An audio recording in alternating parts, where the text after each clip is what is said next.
My name is Dr. Janna Andronowski, and I'm an assistant professor of clinical anatomy in the Division of Biomedical Sciences, Faculty of Medicine, Memorial University of Newfoundland. And in addition to that role, I'm also the forensic anthropologist for the province of Newfoundland and Labrador and work with the Office of Chief Medical Examiner here in St. John's. And I'm also the anatomy lead for our undergraduate medical education program. So I'm a skeletal biologist by training, and our work focuses on using microscopic or histological methods and 3D imaging to examine the microstructure of bone and what that can tell us about different disease processes, age-related changes, as well as lifestyle factors. And so since I'm a biomedical sciences scientist as well as anatomist, we also answer questions related to both of those fields and also forensic anthropology. One of the aspects of my research that I'm focused on right now is the effects of opioid use on bone remodeling. And so this can be therapeutic or sort of illicit opioid use and how that can affect bone. In the clinical literature, it's shown that the bone formation process is affected. So it becomes slowed and the balance between sort of that resorption that's normal to repair bone and the formation of it is thrown off balance.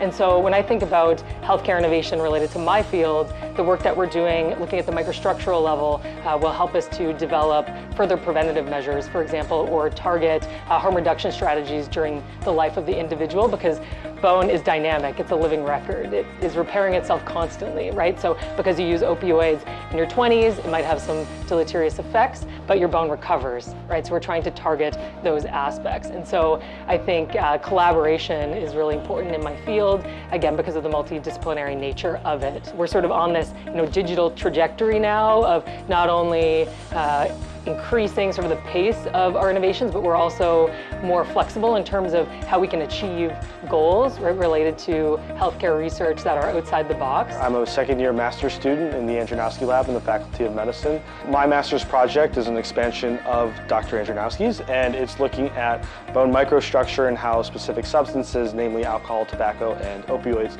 can affect bone microstructure and may potentially contribute to bone-related diseases like osteoporosis. Health innovation means improving people's lives, whether that's through policy changes, introducing new drugs, or just getting knowledge out to people so that they can better use it and understand it. And so specifically with this project in particular, we want people to know what they're doing and how they can impact their bones. So, alcohol and tobacco use are heavily prevalent in societies, specifically Newfoundland and Labrador in general as well. So, just getting that knowledge out there about what chronic use can do can help them prepare, make the decision of, do I still want to continue doing this despite the ramifications of doing so?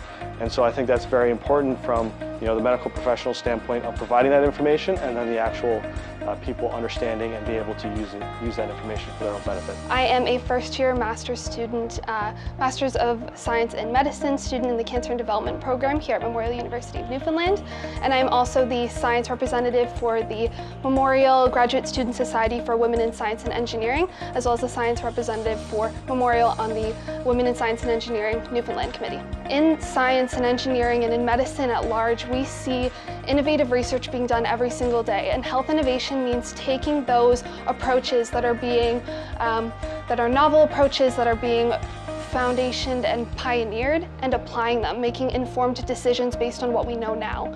Because we can always do well with what we know, but once we know better, we can do better. I am a fourth-year undergraduate biology student at Memorial University of Newfoundland, and I'm currently working with Dr. Janna Andronowski. Health innovation is thinking outside the box. The human body is an extremely complex system, and almost every field of study out there can be used to improve or promote health in some way or another. So I think finding new ways to collaborate, especially with fields that aren't particularly involved in health innovation, I think health promotion in general, I think that is what innovation truly means. So I'm really interested in finding collaborators who have interest in artificial intelligence, deep learning, have a computer science sort of background, and can help us not only with segmentation of our high resolution images, but developing deep learning algorithms as well.